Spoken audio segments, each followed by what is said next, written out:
తెల్లవారుజాముల్లో వెంకటరమణ తండ్రి సుప్రభాతము చేసెను సురులే రమణ.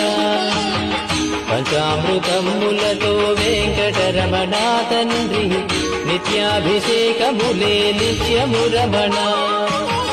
వజ్రమకుటంబుతోను వెంకటరమణ తండ్రి శంకు చక్రధారుడవే తిరుమల రమణ.